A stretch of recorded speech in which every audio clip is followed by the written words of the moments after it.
Sir ಅಷ್ಟೆಲ್ಲ ಸೇವೆನ ಮಾಡ್ಕೊಂಬಂದು ಕೊನೆಗೀಗ ರಾಜಕೀಯಕ್ಕೆ entry. Present BJPಯಲ್ಲಿದ್ದೀರಾ, ಕಳೆದ ಬಾರಿಯೂ ಕೂಡ ಸ್ಪರ್ಧಿಸಿದ್ರಿ. ಒಂದು ಅಭೂತಪೂರ್ವವಾದಂತಹ ಗೆಲುವು ಇಲ್ಲ, ಆದರೂ ಕೂಡ ಜನ ನಿಮ್ಮನ್ನು ಕೈ ಬಿಡಲಿಲ್ಲ. ಒಂದಷ್ಟು ಓಟುಗಳು ನಿಮ್ಮ ಪರವಾಗಿ, ಅಂದರೆ ನಿಮಗೂ ಕೂಡ ಅಷ್ಟು ಜನ ಅಭಿಮಾನಿಗಳಿದ್ದಾರೆ, ನಿಮ್ಮ ಮೇಲೆ ಅಷ್ಟು ಪ್ರೀತಿ ವಿಶ್ವಾಸ ಇಟ್ಟಿದ್ದಾರೆ ಅನ್ನೋದು. ಇನ್ನು ಈಗ ಮುಂದೆ ಬರುವಂತಹ ವಿಧಾನಸಭಾ ಚುನಾವಣೆಗೆ ಯಾವ ರೀತಿ ಪ್ರಿಪೇರ್ ಆಗ್ತಾ ಇದ್ದೀರಾ? ಅದೇ ಕ್ಷೇತ್ರದಿಂದ ನಿಲ್ತೀರಾ ಅಥವಾ ಬೇರೆ ಕಡೆ ಏನಾದರೂ ಪ್ಲಾನಿಂಗ್ ಇದೆಯಾ, ಹೇಗೆ ಅಂತ ಸರ್? ನಾವು ನೋಡಿ ಎಲ್ಲಿ ನಾವು ನಿಲ್ತೀವಿ, ಏನು ಮಾಡ್ತೀವಿ ಅದೆಲ್ಲ ಪಕ್ಷ ತೀರ್ಮಾನ ಮಾಡುತ್ತೆ, ಪಕ್ಷದ ಹಿರಿಯರು ತೀರ್ಮಾನ ಮಾಡ್ತಾರೆ. ನಾವಾಗಿ ಆ ಚಾತುರ್ಯದಿಂದ ನಂಗೆ ಇದು ಮಾಡ್ತೀನಿ ಅದು ಮಾಡ್ತೀನಿ ಅಂತ ನಾವು ಹೇಳಕ್ ಹೋಗೋದಿಲ್ಲ. ಯಾಕಂದ್ರೆ ಎಲ್ಲ ಆಗ್ಬೇಕು ಅಂದ್ರೆ ಮೇಲೆ ಒಂದು ಸಭೆ, ಹಿರಿಯರು ತೀರ್ಮಾನ ಅವ್ರು ಮಾಡ್ತಾರೆ. ಕಳೆದ ಸರ್ತಿ ನಾನು ಮಾರ್ಚ್ 1ಗೆ ಪಕ್ಷಕ್ಕೆ ಸೇರಿಕೊಂಡೆ. ಏಪ್ರಿಲ್ 14ಕ್ಕೆ ಸೀಟ್ ಡಿಕ್ಲೇರ್ ಆಯಿತು. ನಾನು ಚಾಮರಾಜಪೇಟೆಯಲ್ಲಿ ನನ್ನ ನಿಲ್ಲೋ ಸ್ಥಿತಿ ಬಂತು. ಚಾಮರಾಜಪೇಟೆಯಲ್ಲಿ ಕಳೆದ 4 ಬಾರಿಯಿಂದನೂ ಭಾರತೀಯ ಜನತಾ ಪಾರ್ಟಿ ಸೋಲ್ತಾನೆ ಬಂದಿದೆ, ಮತ್ತು ಬೇರೆ ಬೇರೆ ಕ್ಯಾಂಡಿಡೇಟ್ ಇದ್ದರು. ಆವಾಗ ನಾನು ನಿಲ್ಲುವಾಗನೂ ನಾನು ಹೇಳಿದೆ, ಇಲ್ಲಿಂದ ನಿಲ್ಲಬೇಕಾದ ಸರ್ ಅಂತ ಕೇಳಿ. ನಿಲ್ರಿ, ಪರವಾಗಿಲ್ಲ, ಪಕ್ಷಕ್ಕೆ ಸೇರಿದಿರ, ನಿಲ್ಕೊಡಿ, ಇಲ್ಲೇ ನೋಡಿ, ಸೋತ್ರನೂ ಚಿಂತೆ. ಸೊ ನಾವಾಗ ಅಂದ್ಕೊಂಡು ಒಳಗೆ ಗೊತ್ತಿತ್ತು ಸೋಲ್ತೀನಿ ಅಂತ, ಬಟ್ ಆದರೆ ನೋಡೇ ಬಿಡೋಣ ಎಷ್ಟು ಧೈರ್ಯವಾಗಿ ನಿಂತ್ಕೊಳ್ಳೋಕ್ಕಾಗುತ್ತೆ, ಜನ ಎಷ್ಟು ಜನ ಇದ್ದಾರೆ ಅನ್ನೋದು ಗೊತ್ತಾಗುತ್ತೆ. ನಮ್ಮ ಮಂಡಲ ಕೂಡ ಪುತ್ರ ಭಾಳ ಡಿಮೊರಲೈಸ್ಡ್ ಕಂಡೀಷನಲ್ಲಿ ಇತ್ತು. ಸೊ ಇವ್ರಿಗೆ ಸೇರಿಸಿ ಒಂದು ಲೆವೆಲ್ ತೊಗೊಂಬರೋಷ್ಟರಲ್ಲೇ ಸಾಕಷ್ಟು ಸಮಯ ಹೊಟ್ಟೋಯ್ತು. ಬಟ್ ಏನಂದರೆ ಚುನಾವಣೆಯಲ್ಲಿ ನಾನು ಸೋತಿದ್ರೂ ಪಕ್ಷ ನನಗೆ ಒಂದು ರೀತಿಯಾಗಿ ತುಂಬಾ ಗೌರವ ಕ್ಯಾಂಪೇನ್ಗಳು ಇವತ್ತು ಕೂಡ ನನ್ನ ಕಣ್ಮುಂದೆ ಇದೆ. ನಿಮ್ಮ ಅಬ್ಬರದ ಮಾತುಗಳು ಆ ಕ್ಯಾಂಪೇನ್ ಸಂದರ್ಭದಲ್ಲಿ, ಅಲ್ಲಿ ಬೇರೆ ಸರ್ಕಾರವನ್ನ ಇಕ್ಕಟ್ಟಿಗೆ ಸಿಲುಕಾಕ್ಸುವಂತಹ ಮಾತುಗಳು ಅಲ್ಲೇ ಗೊತ್ತಾಗ್ತಾ ಇತ್ತು. ಸರ್ ತುಂಬಾ ಕಾನ್ಫಿಡೆಂಟ್ ಆಗಿದ್ದಾರೆ, ಅಂದ್ರೆ ಜನ ನಿಮ್ ಜೊತೆಗಿದ್ದಾರೆ ಅನ್ನೋದು. ಅಷ್ಟು ಅಂದ್ರೆ ನೀವು ಆ ಭೂತಪೂರ್ವ ಗೆಲುವಂತೂ ಆಗ್ಲಿಲ್ಲ, ಆದ್ರೆ ಒಂದಷ್ಟು ಎಕ್ಸ್ಪೆಕ್ಟೇಷನ್ ಓಟ್ಗಳಂತೂ ಬಂತು. ಅಲ್ಲಿ ಏನ್ ಗೊತ್ತಾ, ನಮ್ ಸಿಸ್ಟಮ್ ನನಗೆ ಸಮಯ ಸಾಕಾಗ್ಲಿಲ್ಲ. ಹೌದು ಹೌದು, ನಾನು ಯಾರಿಗೂ ಬ್ಲೇಮ್ ಮಾಡಲ್ಲ, ಐ ಬ್ಲೇಮ್ ಓನ್ಲಿ ಮೈಸೆಲ್ಫ್. ವಿಶ್ವಾಸಕ್ಕೆ ತೆಗೆದುಕೊಳ್ಳಕ್ಕಾಗಿಲ್ಲ. ಬಟ್ ಬೇರೆಯವ್ರಿಗಂತೂ ಭಯ ಹುಟ್ಟಿಸೋ ರೀತಿಯಲ್ಲಿ ಇತ್ತು ಸರ್. ನಿಮ್ಮ ಎಂಟ್ರಿ ಅಲ್ಪ ಸ್ವಲ್ಪ ಭಯ ಹುಟ್ಟುವಂತಹ ರೀತಿಯಲ್ಲಿ ಇತ್ತು. ಓಟ್ ಡಿವೈಡ್ ಆಗುತ್ತೇನೋ ಅನ್ನೋ ಚಾನ್ಸಸ್ ಕೂಡ ಇತ್ತು. ಆ ಭಾಗದಲ್ಲಿ ಅಲ್ಪಸಂಖ್ಯಾತರ ಸಂಖ್ಯೆ ಜಾಸ್ತಿ ಹೌದು, ಖಂಡಿತ. ಮತ್ತೆ ಬಿಜೆಪಿಗೆ ಅವಾಗ ಆಂಟಿ ಇನ್ಕಂಬೆನ್ಸಿ ತುಂಬಾ ಇತ್ತು ಅವಾಗ. ಬಿಕಾಸ್ ಕೆಲವು ತೀರ್ಮಾನಗಳು ನಮ್ಮಲ್ಲಿ ತೆಗೆದುಕೊಂಡಿರೋದ್ರಿಂದ ಅಲ್ಪಸಂಖ್ಯಾತರ ವಿರುದ್ಧವಾಗಿ ಬಹಳ ಇದಿತ್ತು ಆಗ. ಸೊ ಆ ಸಮಯದಲ್ಲಿ, ಬಟ್ ಈಗ ಬದಲಾವಣೆ ಪೂರ್ತಿ ಆಗಿದೆ. ಬಟ್ ಈಗ ಪಕ್ಷದ ಹಿರಿಯರಿಗೆ ಸೇರಿದ್ದು. ಬಟ್ ನಾನು ಈಗ ನೋಡಿ, ನಮ್ಮ ಪಕ್ಷದಲ್ಲಿ ನಾವೊಂದು ಕ್ಷೇತ್ರದಿಂದ ಸೋತಿದ್ರೂ ಮುಂದಿನ ಚುನಾವಣೆ ತನಕ ಆ ಭಾಗದಲ್ಲಿ ಏನಾಗುತ್ತೆ, ನಮಗೆ ಶಾಸಕರಾಗಿ ಪಕ್ಷ ಪರಿಗಣಿಸುತ್ತೆ. ನಾವೇನು ಎಲೆಕ್ಷನ್ ಚಾಮರಾಜಪೇಟೆಯಲ್ಲಿ ಬೇರೆ ಯಾರಿಗೂ ಕರ್ಕೊಂಡ್ಬಂದು ಶಾಸಕನಾಗಿ ಇರುವಂತ ನಾನು ಸೋತಿದ್ದೆ. ಸೊ ಆ ಕಾನ್ಫಿಡೆನ್ಸ್ ನಮ್ಗೆ ಕೊಡುತ್ತೆ. ಬಟ್ ಕೊನೆ ಎಲೆಕ್ಷನ್ ಟೈಮಲ್ಲಿ ಅವ್ರ ಪಕ್ಷ ಏನು ತೀರ್ಮಾನ ಮಾಡುತ್ತೆ ಅದುವೇ ಫೈನಲ್ ಅದು. ಬಟ್ ಈ ಸಾರ್ತಿ we are very very positive. ಸಂಘಟನಾತ್ಮಕವಾಗಿ ಕೂಡ ಬಹಳಷ್ಟು ಜನ, ಯಾಕೆಂದ್ರೆ ನಾನು ಉರ್ದು ಚೆನ್ನಾಗಿ ಮಾತಾಡ್ತೀನಿ. ಸೊ ಉರ್ದು ಚೆನ್ನಾಗಿ ಮಾತಾಡೋದ್ರಿಂದ ಅಲ್ಪಸಂಖ್ಯಾತರ ಜೊತೆ ನನಗೆ ಒಳ್ಳೆಯ ಸಂಬಂಧ ಇದೆ. ಕ್ರಿಶ್ಚಿಯನ್ ಸ್ಕೂಲಲ್ಲಿ ಓದಿರೋದು, ಸೊ ಕ್ರಿಶ್ಚಿಯನ್ಸ್ ಜೊತೆ ನನಗೆ ಒಳ್ಳೆಯ ಸಂಬಂಧ ಇದೆ. ಸೊ ಕಮ್ಯುನಿಕೇಷನ್ ಆ್ಯಂಡ್ ಕಾಳಜಿ ಬಗ್ಗೆ ಏನಿಲ್ಲ. ಮತ್ತು ನನಗೆ ಪೊಲೀಸ್ ಅಧಿಕಾರಿಯಾಗಿ ಅವರು ನನಗೆ ನೋಡಿದ್ದಾರೆ. So I am using that connect. Okay, ಮತ್ತು ನನ್ನ ತನಕ ಯಾರು ಬರ್ತಾರೆ ಅನ್ನೋದ್ರ ಕೆಲಸ ಆಗಬೇಕು ಅಂದರೆ I see that it is completed at zero cost. ಕೆಲವರು ಅದಕ್ಕೆ ರಾಜಕಾರಣದಲ್ಲಿ cost. So word spreads around. So confidence build ಮಾಡೋದು ಒಂದಿನ ಮಾಡೋಕ್ಕಾಗಲ್ಲ. Over A period of time ಅವ್ರಿಗೆ ನಂಬಿಕೆ ಬರಬೇಕು ನನ್ನ ಮೇಲೆ. ಈಗ ನಾನು ಅಂದ್ಕೊಂಡಿದ್ದೀನಿ, ನನ್ನ ಮೇಲೆ ಸಾಕಷ್ಟು ನಂಬಿಕೆ ಬಂದಿದೆ. ಇನ್ನೂ ಸಮಯ ಇದೆ, 2 ವರ್ಷ ಇದೆ, ಇನ್ನೂ ನಂಬಿಕೆ ಬಿಲ್ಡ್ ಮಾಡ್ತಾ ಹೋಗಬೇಕು. ಇನ್ನೂ ನನ್ನ ಜೊತೆ ಸುಮಾರು ಜನ ಬರ್ತಾ ಇದ್ದಾರೆ ಆ್ಯಂಡ್ ಇನ್ನೂ ಹೆಚ್ಚಿಗೆ ಆಗುತ್ತೆ. 2028 we are very confident that ನಾವು Chamarajpete we will make a change. Chamarajpete ಬದಲಾವಣೆಗಾಗಿ ಕಾಯುತ್ತಾ ಇದೆ. ಖಂಡಿತ ಸರ್. ಅಂದರೆ ಈಗ ಚಾಮರಾಜಪೇಟೆಯ ಟಿಕೆಟ್ ಆಕಾಂಕ್ಷಿಯಾಗಿದ್ದೀರಾ ಮತ್ತೊಮ್ಮೆ, ಆದರೆ ಪಕ್ಷ ಯಾವುದೇ ಕ್ಷೇತ್ರದಲ್ಲಿ ಕೊಟ್ಟರು ಕೂಡ ತಾವು ಕಂಡಕ್ಟ್ ಮಾಡ್ತೀರಾ? ಯಾಕಂದರೆ ಪಕ್ಷ ದೊಡ್ಡದಲ್ವಾ. ಈಗ ತಾವು ನನ್ನ ಅಭಿಮಾನಿ ಅಂತ ಹೇಳಿದ, ನಮ್ಮ ಅಭಿಮಾನಿಕ್ಕಿಂತ ಪಕ್ಷ ನಡೆದ ದಾರಿ ಇದೆಯಲ್ಲ, ಪಕ್ಷದ ಮೇಲೆ, ಮಾನ್ಯ ಪ್ರಧಾನಮಂತ್ರಿಯವ್ರ ಮೇಲೆ, ಅಮಿತ್ ಶಾ ಅವ್ರ ಮೇಲೆ, ಸನಾತನ ಮೇಲೆ, ದೇಶದ ಮೇಲೆ, ಮತ್ತು ಇತರ ಕಾರ್ಯಕರ್ತರು ಮಾಡಿರೋ ಕೆಲಸದ ಮೇಲೆ ಜನ ಭರೋಸೆ ಇಟ್ಕೊಂಡಿದ್ದಾರೆ ಹೊರತು, ಆಯಿತು ನಾನೊಬ್ಬ ಮಾಜಿ ಪೊಲೀಸ್ ಆಯುಕ್ತನ ಇರ್ಬೋದು, but that is A bigger factor. Super sir. ಹೇಳಿದ್ರಿ ಅಮಿತ್ ಶಾ ಅವರು, ಅದರ ಜೊತೆಗೆ ನರೇಂದ್ರ ಮೋದಿ ಅವರನ್ನ ಇತ್ತೀಚೆಗೆ ಭೇಟಿ ಮಾಡಿದ್ರ ಸರ್? ನಾನು ಆ್ಯಸ್ ಅ ಕಮಿಷನರ್ ಇಬ್ಬರಿಗೂ ಭೇಟಿ ಮಾಡಿದ್ದೀನಿ ಹಲವಾರು ಸರ್ತಿ. ಬಟ್ ನಾನು ಪಕ್ಷದ ಕಾರ್ಯಕರ್ತನಾಗಿ ಹ್ಮ್. ತುಂಬ ನಾನು ಜೂನಿಯರ್ ಇದ್ದೀನಿ ಟು ಗೋ ಅಂಡ್ ನನಗೇನು ಅವಶ್ಯಕತೆ ಇಲ್ಲ. ನಾನು I am Okay. Not holding any position okay. ಹೋಗಿ ಸುಮ್ಮನೆ ಮೀಟ್ ಮಾಡ. ಮತ್ತು ಅವರು ದೇ ಡೋಂಟ್ ನಮ್ಮ ಪಕ್ಷದಲ್ಲಿ ಸುಮ್ಮನೆ ಮೈ ಮೇಲೆ ಬಿದ್ದು ಹೋಗಿ ಹೌದು. ವಿನಾಕಾರಣ ಹೋಗಿ ಭೇಟಿ ಮಾಡೋದು unless I got something to tell. ನಮ್ಮಲ್ಲಿ ಏನಾದರೂ ಹೇಳಬೇಕು ಅಂದರೆ ನಮ್ಮ ಜಿಲ್ಲಾಧ್ಯಕ್ಷರಿದ್ದಾರೆ, ರಾಜ್ಯಾಧ್ಯಕ್ಷರಿದ್ದಾರೆ, ಮತ್ತು ನಮ್ಮ ರಾಷ್ಟ್ರೀಯ ಉಸ್ತುವಾರಿ ಇದ್ದಾರೆ.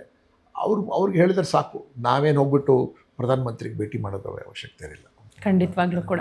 ಸರಿ, IAS, ಈ KS KPSC ಎಕ್ಸಾಮ್ಗಳ ಹಗರಣಗಳ ಬಗ್ಗೆ ನೀವು ದೊಡ್ಡ ಮಟ್ಟದಲ್ಲಿ ನೀವು ಹೋರಾಟಕ್ಕೆ ಇಳಿದಂತಹ ವಿಚಾರ, ಈ ಹಗರಣದ ಬಗ್ಗೆ ಹೇಳೋದಾದ್ರೆ ಸರ್ ಏನು ಹೇಳ್ತೀರಾ? KPSC is the most corrupt organisation. ಈಗಿಂದ ಅಲ್ಲ, ಫ್ರಮ್ ಟೈಮ್ ಇಮ್ಮೆಮೋರಿಯಲ್. ಅಲ್ಲಿ ಯಾರಿಗೆ ಕಳಿಸ್ತಾರೆ ಒಂದಷ್ಟು ಥರ ರಿವಾರ್ಡ್, ಹೋಗಿ ದುಡ್ಡು ಮಾಡ್ಕೊಂಡು ಬಾ, ನಿಮ್ಮ ಜಾತಿನವ್ರಿಗೆ ಸೇರಿಸ್ಕೋಲಿಗೆ, ಅಥವಾ ನಾವು ಯಾರಿಗೆ ಹೇಳ್ತೀವಿ ಆ ಕೆಲಸ ಮಾಡುವಂಥ. Nobody with good spinal cord will go and join KPSCಯಲ್ಲಿ. ನಿಮಗೆ ಕೆಲಸ ಮಾಡೋಕ್ಕೆ ಅವಕಾಶ ಕೊಡೋದಲ್ಲ. ನಾನೇ 2 ಬಾರಿ KPSC ಎಕ್ಸಾಮಿನೇಷನ್ ತೊಗೊಂಡು I could not pass. UPSC ನಾನು ತೊಗೊಂಡೆ 4 ಟೈಮ್ಸ್ ತೊಗೊಂಡೆ, ಟ್ವೈಸ್ ಐ ಪಾಸ್ಡ್. ಬಿಕಾಸ್ ಅಲ್ಲಿ ಪ್ರಾಮಾಣಿಕತೆ ಇದೆ ಅಲ್ಲಿಗೆ. ಬಟ್ ಎಲ್ಲರೂ ಹೋಗಿ UPSC ತೊಗೊಳಕ್ಕಾಗಲ್ಲ. KPSC ಎಕ್ಸಾಮಿನೇಷನ್ ಅಪಿಯರ್ ಆಗಲೇಬೇಕು ಅಲ್ಲಿಗೆ. ಮತ್ತೆ ಇಲ್ಲಿ ಆ ಜಾತಿಗೆ ಸೇರಿರಬೇಕು. ಈಗ ನೋಡಿ ಮೊನ್ನೆ ರಿಸಲ್ಟ್ ಬಂತಲ್ಲ, ಈಗ ರಿಸಲ್ಟ್ ಬಂದಿದಲ್ಲ, ಒಂದೇ ರೂಮಲ್ಲಿ ಜನ ಪಾಸ್ ಆದ್ರಲ್ಲ. ನೀವು ನಂಬೋದಿಲ್ಲ, ಈಗ ಹೇಳ್ತಾರೆ ಎಷ್ಟು ಜನ ಹುಡುಗರು ಈ ಏಜೆಂಟ್ಗಳಿದಾರಲ್ಲ, ಸರ್ ಇಷ್ಟು ಕೊಟ್ಟರೆ ಇಷ್ಟ ಆಗುತ್ತೆ, ಇಷ್ಟು ಕೊಟ್ಟರೆ, ಇವತ್ತು ಕೂಡ ನಡೀತಾ ಇದೆ. How you are allowing that? Correct. ಅಂದರೆ ಈ ನಮ್ಮ ಮನೆ ಒಳಗೆ ಹುಳ ಹುಪ್ಪೆ ಮತ್ತು ಸಣ್ಣ ಪ್ರಾಣಿಗಳಿದ್ರೆ ಮನೆ ಸ್ವಚ್ಛ ಇಲ್ಲ, ಮನೆಯೊಳಗೆ ಗಲೀಜಿತನದೆಲ್ಲ ಬರುತ್ತೆ. ಕರೆಕ್ಟ್. ಜುರುಳಿ ಇದೆಲ್ಲ, ಹಾವು ಹುಳ ಹುಪ್ಪೆಲ್ಲ ಬರಬೇಕು ಅಂದರೆ ಏನಕ್ಕೆ ಬರುತ್ತೆ? ಇಲ್ಲಿ ಕೊಳಕಿದೆ. ಸೊ ನಿಮ್ಮ ಸಿಸ್ಟಮ್ ಒಳಗೆ ಕೊಳಕಿರುವಾಗ ಇಂಥವ್ರಿಗೆ ಒಂದು ಅವಕಾಶ ಇದೆ. ನಿಮ್ಮ ಸಿಸ್ಟಮ್ ಸ್ವಚ್ಛಾಗಿ ಕ್ಲೀನ್ ಆಗಿದ್ದು ಯಾರಿಗೂ ಧೈರ್ಯ ಇಲ್ಲಮ್ಮ, ಯಾರೋ ಅಂತ ಅವ್ರವ್ರಿಗೆ ಏನದು, ಅದು ಕಾನ್ಸ್ಟಿಟ್ಯೂಷನಲ್ ಬಾಡಿ, ಅದು ಅವರೆಲ್ಲ ಓದ್ ತೊಗೊಂಡಿರ್ತಾರೆ ರಾಜ್ಯಪಾಲರ ಮುಂದೆ. ಆದರೂ ಇವ್ರಿಗೆ ಕೈಗೊಂಬೆ ಆಗಿ ಅಥವಾ ವೆರಿ ಲೋ ಟಾರ್ಗೆಟ್ಸ್ ಇಟ್ಕೊಂಡು ಕೂತಿರ್ತಾರೆ. Correct sir. ಅದಕ್ಕೆ ನನಗೆ, ಯಾಕಂದರೆ ಅಲ್ಲಿ KPSCಲಿರೋರು, ಯೂನಿವರ್ಸಿಟಿಲಿರೋರು, I consider them to be even more dangerously corrupt than ಅಧಿಕಾರಿಗಳು. ಯಾಕಂದರೆ ಸ್ಟೂಡೆಂಟ್ ಲೈಫೇ ಹಾಳು ಮಾಡಿಬಿಡ್ತಾರೆ. They kill a generation itself. ಬೇರೆಯವ್ರ ಕಡೆ ಬಿಡಿ, ಅವ್ರು ದುಡ್ಡು ಕೊಟ್ಟಿಲ್ಲ ಮಾಡಿಲ್ಲ ಅಂತ ಅದು ಬೇರೆ. ಇದು ಇವ್ರುಗಳು ಮುಂದಿನ ಒಂದು ಪೀಳಿಗೆನೇ ಹಾಳು ಮಾಡಿಬಿಡ್ತಾರೆ. Correct. That is why I had to show, ನನಗೆ ಎಷ್ಟಾಗುತ್ತೆ I have shown my anger. And student ಏನು ಹುಡುಗರು ಧ್ವಂಸ ಮಾಡೋಕ್ಕೆ ರೆಡಿ ಇದ್ರು, ಏನು ಮಾಡೋಕ್ಕೆ ರೆಡಿ ಇದ್ರು, ಅವ್ರಿಗೆ ಕಂಟ್ರೋಲ್ ಮಾಡೋದೇ ಒಂದು ದೊಡ್ಡ ಕೆಲಸ ಆಯಿತು. Correct sir. ಈಗ ಪ್ರೆಸೆಂಟ್ ನಾವು ರಾಜ್ಯದ ಬಗ್ಗೆ ನೋಡೋದಾದರೆ ಸರ್, ಕಳೆದ 1.5-2 ವರ್ಷದ ಹಿಂದೆ 2 ವರ್ಷಗಳಿಂದ ಒಂದು ಇಶ್ಯೂ ದೊಡ್ಡ ಮಟ್ಟದಲ್ಲಿ ಸದ್ದು ಮಾಡ್ತಾ ಇದೆ. ನಿಮಗೂ ಕೂಡ ಗೊತ್ತು, ದರ್ಶನ್ ರೇಣುಕಾ ಸ್ವಾಮಿ ಕೊಲೆ ಪ್ರಕರಣ. ನೀವು ಕೂಡ ಒಂದಷ್ಟು ಸಂದರ್ಭಗಳಲ್ಲಿ ಈ ಬಗ್ಗೆ ಮಾತನಾಡಿದ್ರಿ. ಈ ಕೇಸ್ ಬಗ್ಗೆ ನೀವು ಯಾವ ರೀತಿ ಅನಲೈಸ್ ಮಾಡ್ತೀರಾ ಸರ್? ಏನು ಹೇಳ್ತೀರಾ ಸರ್? ಕೇಸಲ್ಲಿ Chandan Kumar is the IO. ಹೌದು. He has done an excellent investigation. ಒಳ್ಳೆ ಎವಿಡೆನ್ಸ್ ಬಂದಿದೆ. ಮತ್ತೆ ನಿಮ್ಮ ಮೀಡಿಯಾ ಮುಖಾಂತರ ಪ್ರತಿಯೊಂದು ಕೂಡ ನೀವು ಹೈಲೈಟ್ ಮಾಡ್ತಾ ಹೋಗಿದ್ದೀರಿ. ನಾನೇನು ಹೋಗ್ಬಿಟ್ಟು ಕೇಸ್ ಫೈಲ್ ನೋಡಿಲ್ಲ, ಅಥವಾ ಇನ್ವೆಸ್ಟಿಗೇಟಿಂಗ್ ಆಫೀಸರ್ಗೆ ಏನು ಮಾತಾಡಿಲ್ಲ, ಅಥವಾ ಸೂಪರ್ವೈಸರ್ಗೆ ಏನು ನಾವು ಮಾತಾಡಿಲ್ಲ. So what ever I have seen through media, ನನಗೆ ಅನ್ನಿಸ್ತು it's a very good investigation. Number 1.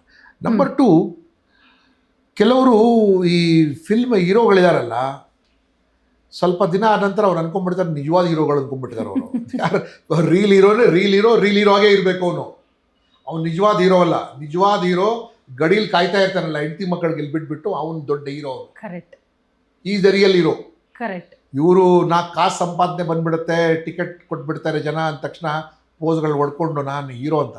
You are only a film hero, that's all and nothing else. Correct sir. So ಅದನ್ನೇ ತಿಳ್ಕೊಂಬಿಟ್ಟು ಯಾರಿಗೋ ಕರ್ಕೊಂಬಂದ್ಬಿಟ್ಟು ನಾಯಿಗೆ ಬಡ್ದಂಗೆ ಬಡ್ದು, ಅಲ್ಲಿಗೆ ನಾಯಿಗೂ ಹಂಗೆ ಬಡಿಬಾರ್ದು. ಅಲ್ಲಿಗೆ ಅವನ ಗರ್ಲ್ ಫ್ರೆಂಡ್ಗೆ ಇವ್ರ ಜೊತೆಗೆ ಹೇಳಿದ್ದಕ್ಕೆ ಅದು ನಾನು ಮಾಧ್ಯಮದಲ್ಲೇ ನೋಡಿದ್ದು. So you should not take law in your own hands. ಮತ್ತು ಅದ್ರ ತಕ್ಕಂಗೆ ಇನ್ವೆಸ್ಟಿಗೇಟಿಂಗ್ ಆಫೀಸರ್ ಕೂಡ ಒಳ್ಳೆ ಎವಿಡೆನ್ಸ್ ಕಲೆಕ್ಟ್ ಮಾಡಿದ್ದಾರೆ. ಮತ್ತು ಕೋರ್ಟ್ ಆಲ್ಸೋ ಎಲ್ಲ ಹಂತದಲ್ಲಿ ಕೂಡ ಇನ್ವೆಸ್ಟಿಗೇಷನನ್ನು ಆನರ್ ಮಾಡಿದೆ. ಅದರ ಜೊತೆಗೆ ಈಗೊಂದಿಷ್ಟು ಮಾತುಗಳು ಕೇಳಿ ಬರ್ತಾ ಇದೆ, ಇಲ್ಲಿ ಪೊಲೀಸ್ ಆಫೀಸರ್ಗಳ ಕೈವಾಡ ಇದೆ, ಅವರು ಬೇಕು ಅಂತ ಸಿಲುಕಿಸಲಾಗಿದೆ ಅನ್ನುವಂಥ ಒಂದಷ್ಟು ಮಾತುಗಳು ಕೂಡ ಕೇಳಿ ಬರ್ತಾ ಇದೆ ದರ್ಶನ್ ವಿಚಾರದಲ್ಲಿ. ಏನು ಪೊಲೀಸ್ ಆಫೀಸರ್ದು ಏನು ಪಾತ್ರ ಇದೆ? ಒಳ್ಳೆ ಇನ್ವೆಸ್ಟಿಗೇಷನ್ ಮಾಡಿದ್ದಾರೆ, ಸೆಷನ್ಸ್ ಕೋರ್ಟಲ್ಲಿ ಬೇಲ್ ರಿಜೆಕ್ಟ್ ಆಯಿತು, ಹೈಕೋರ್ಟಲ್ಲಿ ರಿಜೆಕ್ಟ್ ಆಯಿತು, ಸುಪ್ರೀಂ ಕೋರ್ಟಲ್ಲೂ ರಿಜೆಕ್ಟ್ ಆಯಿತು. ಬಿಕಾಸ್ ಇವ್ರ ಆಟಗಳು ನೀವೇನು ನೋಡ್ತಾ ಇದ್ದೀರಲ್ಲ, ಯಾವ ರೀತಿಯಾಗಿ ನಮ್ಮ ಪ್ರಿಸನ್ಸ್ ಆಲ್ಸೋ ಹೆಂಗೆ, ನಮ್ಮ prison also is system of the one system department. But ಇತ್ತೀಚೆಗೆ ಈ CCTV ಎಲ್ಲ ಇರೋದ್ರಿಂದ ಸುಮಾರು ವಿಷಯಗಳು ನಮಗೆ ಬೆಳಕು ಬಂದ್ಬಿಡುತ್ತೆ. ಅದು ನಾವು 1000 ಜನ ಹೇಳಿಕೆನೂ ಒಂದೇ, ಮತ್ತು ಒಂದು CCTV ಅದು ಕೂಡ ಈ ನಡುವೆ ಕ್ವಶನ್ ಮಾಡ್ತಾರೆ ಆಫ್ಟರ್ ಈ ಡೀಪ್ ಫೇಕ್ AI ಬಂದ್ರೆ. ದಟ್ ಆಲ್ಸೋ ಯಾವ್ದು ಸತ್ಯ ಯಾವ್ದು ನಿಜ ಅನ್ನೋದು ಕೂಡ ಗೊತ್ತಾಗೋದಿಲ್ಲ. ಈ AI ಇಂದ ಎಲ್ಲ ಬಹಳಷ್ಟು confusion. It is still possible. See, ನಮ್ಮ ಟೈಮಲ್ಲಿ very difficult to investigate some cases. But ಈಗ CCTV ಮತ್ತೆ ಮೊಬೈಲ್ ಫೋನ್ ಬಂದ ನಂತರ, ಮತ್ತೆ ಈ ಕ್ರೆಡಿಟ್ ಕಾರ್ಡ್ ಸಿಸ್ಟಮ್, ಮತ್ತೆ ಎಲೆಕ್ಟ್ರಾನಿಕ್ ಮಾರ್ಕೆಟ್ ಏನಂತೀರ, ಸೊ ಸೋಷಿಯಲ್ ಇ-ಕಾಮರ್ಸ್ ಬಂದ ನಂತರ most crimes can be solve. ಯಾವ ಸಾಲ್ವ್ ಆಗದೆ ಇರೋಂಥ ಕ್ರೈಮ್ ಅಲ್ಲ. Actually today if you see, ನಿಮಗೆ digital crimes are more than physical crimes.